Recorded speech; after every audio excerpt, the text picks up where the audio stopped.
क्या है, असली चीज़ें राजनीति है। भूपेश बघेल जी हिमाचल प्रदेश के पर्यटन से लौटे तो अपनी उपस्थिति दिखाने के लिए 1.5 महीने बाद वो स्थगन लाए। बैगा लोगों के आपसी रंजिश का परिणाम है। फोरेंसिक रिपोर्ट आने में टाइम लगेगा, घटना इतनी है बस। फोरेंसिक रिपोर्ट आने के बाद कार्रवाई हुई और उसको 1.5 महीने बाद उठाने के पीछे भूपेश बघेल जी को अपनी सक्रियता बताना था।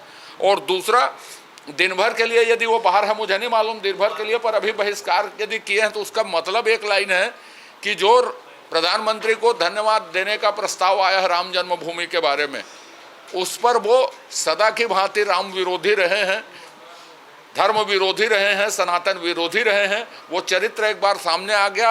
उन लोगों ने सिर्फ स्थगन का आड़ लेके उस प्रस्ताव में चर्चा से अपने आप को दूर रखा। यही उनका राजनीतिक उद्देश्य था।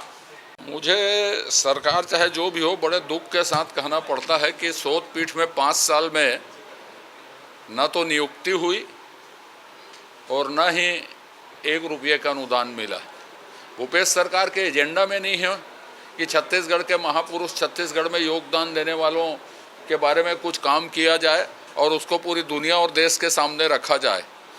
माननीय मंत्री जी ने स्वीकार कर लिया कि उद्देश्यों में सफल नहीं हुई, कोई काम नहीं हुआ, और जो लिखे गए हैं वो बिना अनुदान के, बिना अनुसंधान अधिकारी के, बिना किसी के 3 किताबें 1 साल में लिख दी गई और विभाग को मालूम नहीं, यूनिवर्सिटी को मालूम नहीं। ये जादू श्री भूपेश बघेल जी के शासन में, भूपेश सरकार में ही घट सकती और कहीं नहीं हो सकती। और हमारे माननीय मंत्री जी ने कहा है कि अब सोत पीठ को सुचारू संचालन करने में हम ध्यान देंगे करके, अब मेरे लिए इतना पर्याप्त है। For more news updates, do subscribe, like, share and comment. Clipper 28